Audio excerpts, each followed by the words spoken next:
Pada sore hari ini saya akan ajak untuk kita bersama-sama merenungkan firman Tuhan. Mari kita buka di dalam kitab Kejadian pasal 32. Kejadian pasal 32 ayatnya yang ke-28. Kalau sudah ketemu saya akan membacakan untuk saudara, demikianlah bunyinya Kejadian 32 ayat 28. Dan dia berkata, namamu tidak lagi akan dipanggil Yakub, tetapi Israel, karena engkau telah bergumul dengan Elohim dan dengan manusia, dan engkau menang. Bapak Ibu yang terkasih, seperti kita ketahui bahwa dalam cerita atau kisah yang kita baca, di situ Yakub sedang bergumul luar biasa. Dia bergumul karena dia harus berjumpa dengan saudara kembarnya yang bernama Esau. Kita tahu bahwa ketika Yakub nanti ketemu dengan Esau, ada satu resiko yang sangat besar, yaitu Yakub bisa dibunuh oleh Esau. Karena kita tahu bahwa Yakub itu pernah menipu Esau. Sehingga doa berkat kesulungan yang seharusnya jatuh kepada Esau, akhirnya jatuh kepada Yakub. Dan itu membuat Esau merasa sakit hati yang luar biasa. Dan saat itu Yakub sedang bergumul di tepi sungai Yabok. Apakah dia akan terus berlanjut harus berhadapan dengan Esau atau dia melarikan diri? Tapi suka tidak suka, mau tidak mau, dia harus berjumpa dengan Esau. Nah, Bapak Ibu Saudara, pergumulan Yakub dengan manusia saat dicekam rasa takut, karena saat itu dia mengambil atau menghadapi satu risiko, dia harus mati. Dan tentu saja pergumulan yang disertai rasa takut yang luar biasa ini, terkadang kita menghadapinya. Dalam perjalanan hidup kita sehari-hari, seringkali kita seperti Yakub. Pergumulan Yakub ini begitu luar biasa, dicekam rasa takut. Saudaraku yang terkasih, pergumulan Yakub ternyata bukan saja kepada manusia, tetapi juga bergumul dengan Tuhan. Maka secara profetik, secara hukum supranatural, dia harus percaya akan penyertaan Tuhan di dalam menghadapi rasa takut tersebut. Tetapi kalau kita melihat di ayat yang kita baca tadi, di sana dikatakan, tetapi Israel, karena engkau telah bergumul dengan Elohim dan dengan manusia, dan engkau menang. Saudaraku yang terkasih, bukankah ini merupakan kehidupan sehari-hari kita? Kita harus berhadapan dengan problem, dengan masalah-masalah yang suka tidak suka, mau tidak mau, kita harus menghadapinya. Kadangkala orang mengalami kegagalan, dan kegagalan itu terjadi karena ketika orang bergumul di dalam doa, tetapi faktanya hanya mengandalkan manusia, maka akibatnya kecewa. Berapa banyak di antara kita, ketika kita ada di dalam gereja, kita bisa berkata, aku mengandalkan Tuhan, aku percaya akan penyertaan Tuhan. Tetapi setelah kita berurusan langsung dengan masalah, kadangkala kita mengalami kekalahan, saudara. Tetapi kita perlu ingat akan janji-janji Tuhan yang seperti Tuhan pernah janjikan kepada Yakub. Di dalam kitab Kejadian pasalnya yang ke-28, saya akan bacakan untuk saudara Kejadian pasal 28 ayat 14 sampai ayat 15 dikatakan, dan keturunanmu akan menjadi seperti debu tanah, dan engkau akan berkembang ke arah timur dan barat, dan utara dan selatan, dan semua kaum di muka bumi akan diberkati olehmu dan keturunanmu. Dan lihatlah, Aku menyertai engkau dan menjaga engkau kemanapun engkau pergi, serta akan mengembalikanmu ke tanah ini. Karena aku tidak akan meninggalkan engkau sampai aku melakukan apa yang telah aku katakan kepadamu. Jadi pada sore hari ini saudara, jikalau saudara ada pada posisi seperti Yakub, saudara sedang berhadapan dengan masalah yang mungkin bagi saudara terasa berat. Tetapi saya beritahu, ingatlah akan janji Tuhan. Karena dengan engkau mengingat akan janji Tuhan, maka mujizat Tuhan itu pasti terjadi dalam hidup saudara. Saudaraku yang terkasih, kalau kita perhatikan, ada begitu banyak orang yang ketika berhadapan dengan masalah, dia malah kabur, dia ketakutan. Karena yang dia lihat itu bukan kebesaran Tuhan, tetapi yang dilihat adalah masalahnya. Kalau masalahnya yang dilihat, maka masalah itu akan menjadi besar. Saudara fokus dengan masalah, saudara akan semakin berat. Tetapi kalau saudara fokus akan penyertaan Tuhan, fokus akan kasih Tuhan, percayalah, Dia tidak akan pernah mengecewakan saudara. Dia akan selalu menyatakan dan menunjukkan buktinya bahwa Tuhan yang kita sembah adalah Tuhan yang ajaib. Bapak Ibu Saudara yang terkasih, pergumulan Yakub dengan malaikat Tuhan itu adalah lambang atau simbol dari pergumulan rohani tiap-tiap orang yang saat menghadapi bahaya yang semakin mendekat. Apabila kita melihat angka gematria dari kata Yabok, sungai tempat di mana Yakub sedang bergumul dengan Tuhan, kata Yabok itu nilai gematrianya adalah 112. Angka gematria adalah nilai tiap-tiap huruf Ibrani. Ada alef, bet, gimel, dalet, he, waw, zayin, khetet, dan seterusnya. Itu tiap-tiap huruf memiliki nilai atau angka gematria. Itu sebabnya di dalam kitab Wahyu, di sana dikatakan yang penting di sini adalah hikmat. Barang siapa bijaksana, dia akan menghitung bilangan binatang itu. Nah, menghitung itu menggunakan angka apa? Tidak lain yang disebut di dalam kitab Wahyu itu adalah dengan menggunakan angka gematria. Nah, Bapak Ibu Saudara, apa maksud dari sungai Yabok atau kata Yabok ini yang memiliki nilai 112? Itu persis dengan kata Yahweh Adonai Ehyeh, atau Tuhan Yahweh ada. Itu memiliki nilai yang sama dengan Yabok. Begitu juga dengan kata Yahweh Elohim, itu juga memiliki nilai yang sama, yaitu 112. Lalu apa maksudnya saudara? Maksudnya adalah ketika engkau sedang bergumul dengan Tuhan, bergumul dengan manusia, bergumul dengan tantangan-tantangan yang saudara hadapi tiap-tiap hari, yakinlah bahwa ada Tuhan di sana. Yakinlah bahwa Tuhan yang saudara sembah adalah Tuhan yang ajaib.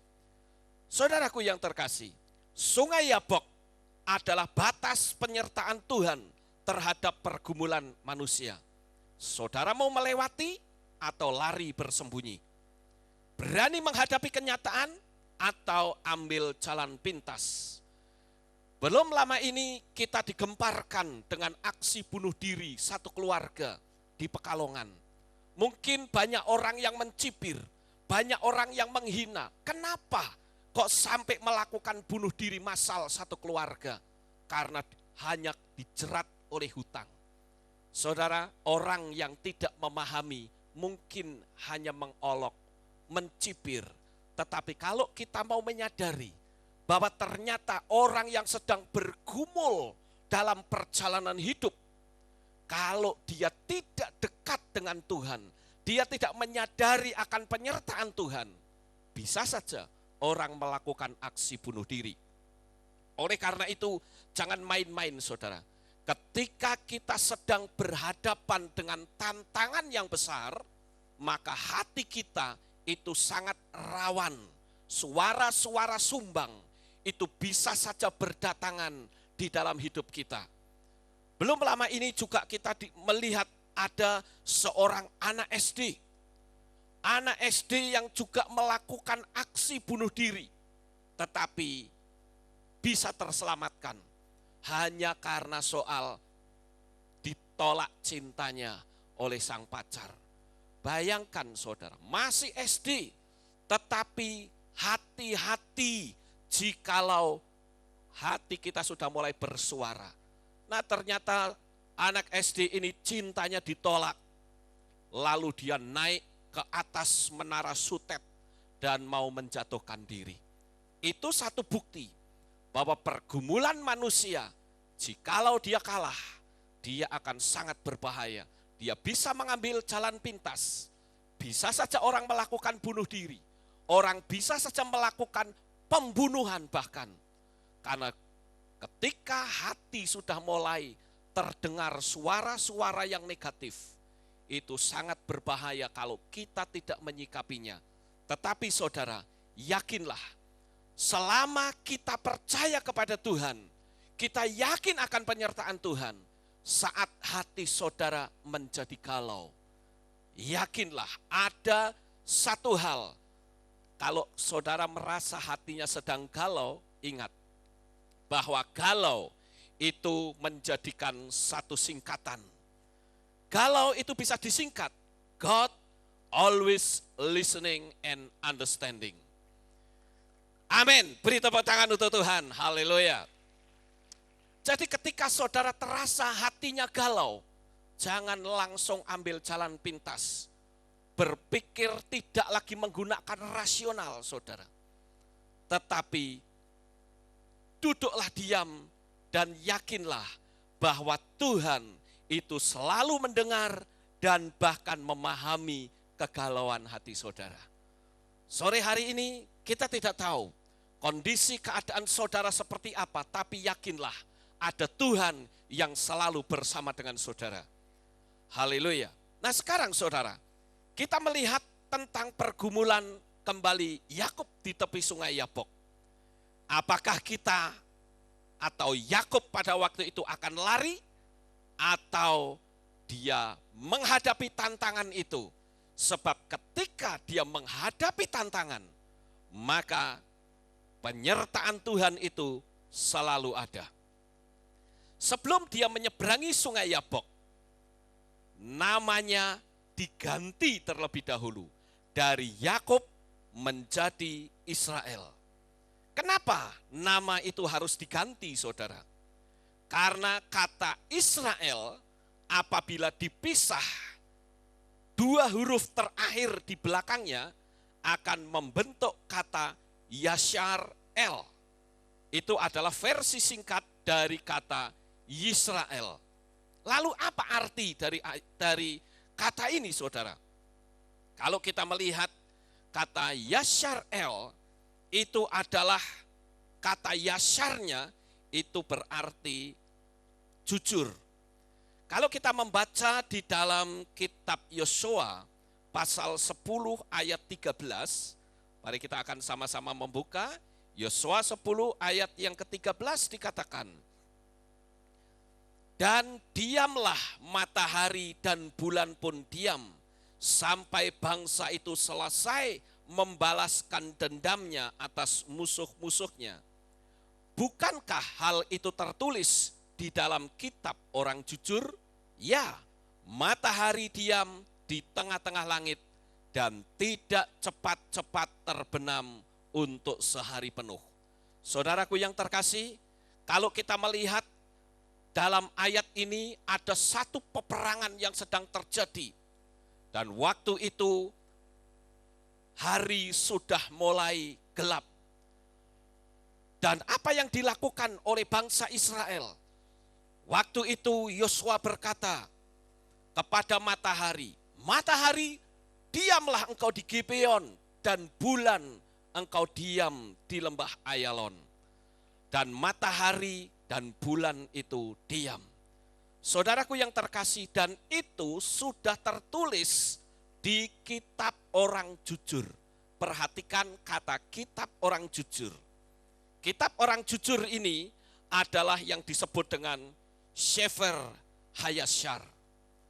Seperti saudara ketahui bahwa kitab suci kita yang cuma 66 kitab itu sebetulnya adalah hasil dari sensor Konstantin oleh seorang uskup yang bernama Athanasius. Jadi sebetulnya kitab yang sesuai dengan aslinya itu tidak 66. Makanya kalau saudara melihat di dalam kitab Nabi Daniel, maka di sana diberitahukan bahwa akan ada kitab-kitab yang disembunyikan dan pada akhir zaman kitab itu dimunculkan. Saudara mungkin selama ini hanya mengenal 66 kitab.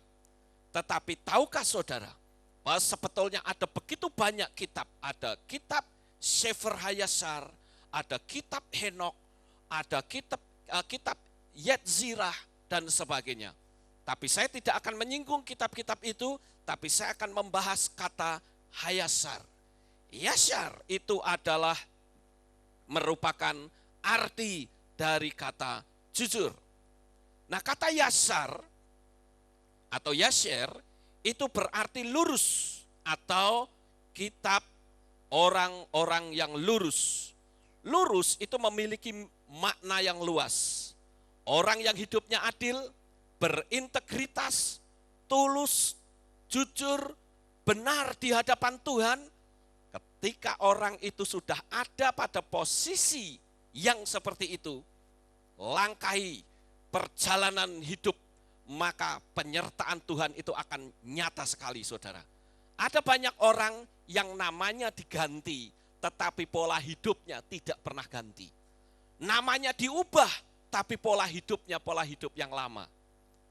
Yakub, ketika dia bergumul di tepi sungai Yabok, nama Yakub diubah menjadi Israel, yang berarti jujur, lurus, berintegritas, dan disitulah penyertaan Tuhan itu nyata sekali. Orang yang berani hidup lurus, siapapun orangnya, pasti tidak akan ditinggalkan.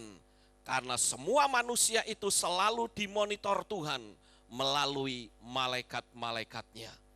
Saudara yang terkasih, kalau kita bicara tentang jujur, kesungguhan, punya integritas, itu tidak hanya berlaku bagi orang yang menyembah kepada Bapa Yahweh. Tetapi ini berlaku untuk semua manusia. Salah satu contoh adalah seorang anak muda yang bernama Ashley Dawn Login. Dia adalah seorang petugas kebersihan yang berhasil kuliah di Harvard. Dan dia berani menyeberang menghadapi kemiskinan seorang diri. Saudara tahu bahwa seorang pemuda ini sebetulnya adalah pemuda yang miskin, yang ingin punya cita-cita untuk sekolah di Universitas Harvard, universitas yang mentereng di Amerika dan bergengsi. Tetapi apakah hal itu bisa? Jikalau dipikir secara logika, tidak mungkin bisa. Tetapi selama dia bekerja dengan baik, memiliki integritas dan jujur, maka Tuhan itu mencurahkan berkatnya. Karena ada berkat umum, ada berkat khusus. Dan ini berlaku bagi semua orang. Oleh karena itu saudara, kalau kita melihat bagaimana Ashley Dawn Login ini, dia bahkan ketika sekolah di Universitas Harvard, seringkali diejek oleh temannya. Karena dia ganti pakaiannya itu sebulan sekali. Karena memang dia tidak punya pakaian ganti. Sebulan sekali dia harus ganti. Tetapi kesungguhannya, dia tidak peduli diolok, diejek, dicaci maki oleh banyak orang. Tapi dia yakin bahwa apa yang menjadi visi dan impiannya itu terwujud. Dan akhirnya saudaraku, anak ini mendapatkan hasil yang luar biasa. Dia sekalipun hidup tanpa orang tua dan tinggal di lingkungan yang pecandu narkoba, dia sukses. Dan saat diwawancarai, siaran televisi CNN, dia ditanya, apa cita-cita kamu selanjutnya? Dia bilang, saya punya cita-cita untuk membantu orang-orang yang senasib dengan saya. Dan perlu saudara ketahui, nasib dan takdir itu berbeda.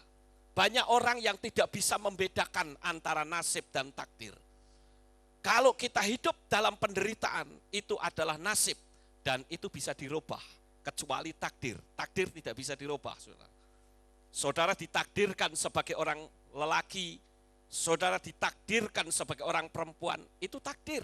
Nggak bisa dirubah, saudara. Saudara terlahir di keluarga miskin, atau saudara terlahir di keluarga kaya, itu adalah takdir. Saudara ditakdirkan sebagai orang Chinese, saudara ditakdirkan sebagai orang Jawa, atau saudara ditakdirkan sebagai orang Makassar, itu adalah takdir yang tidak bisa diubah. Tetapi yang namanya nasib itu bisa diubah.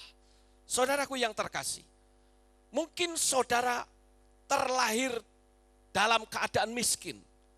Dan orang yang terlahir dalam keadaan miskin, orang itu tidak bersalah. Tetapi kalau sampai dia mati miskin, itu yang perlu dipertanyakan. Karena Tuhan yang kita sembah adalah Tuhan yang senang memberkati. Amin, saudara. Haleluya. Beri tepuk tangan untuk Bapak Yahweh. Kita lihat contoh yang kedua, yaitu seorang pria yang bernama Glenn James.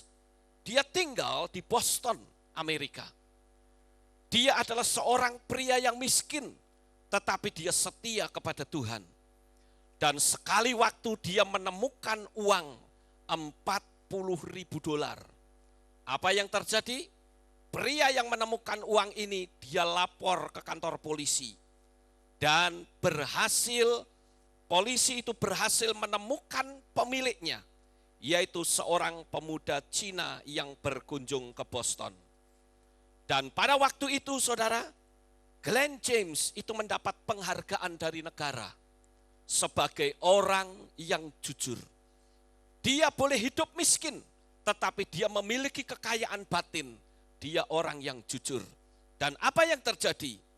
Ternyata orang yang jujur, ada saja cara Tuhan untuk memberkati. Pada waktu itu ada seorang pemuda yang bernama Ethan Weddington. Seorang muda yang berusia 27 tahun. Seorang pemuda Virginia yang tergerak untuk membuat donasi sebuah account di website. Yang websitenya itu adalah gofundme.com. Saya coba untuk ngecek website ini, saudara, dan ternyata sampai hari ini masih aktif. Walaupun sudah tidak ada lagi donasi yang masuk, karena sudah ketutup semuanya.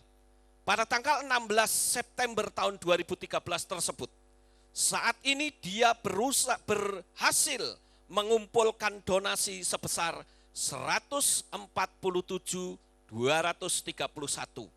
Karena pemuda yang bernama Ethan Weddington ini, dia tergerak hati melihat ada orang jujur hidupnya miskin. Disitulah Tuhan menggerakkan anak muda ini sehingga dia bisa mengumpulkan uang yang begitu banyak, saudara. Dan hasil pengumpulan dana itu ternyata mencapai hampir 3 miliar. Pada waktu saya melihat di situ ada dana yang sudah masuk ada sekitar 159.000 sekian, ya, dan goalnya adalah $250.000 dan ternyata itu sudah ketutup. Artinya apa, saudara? Artinya orang yang jujur selalu saja Tuhan membuka jalan dalam hidupnya. Oleh karena itu jangan takut untuk kita melakukan kejujuran demi untuk kemuliaan nama Tuhan. Haleluya. Di dalam pergumulan Yakub, kita kembali ke kitab suci. Dalam pergumulan itu Yakub dinyatakan menang. Karena hati Yakub tetap lurus di hadapan Tuhan.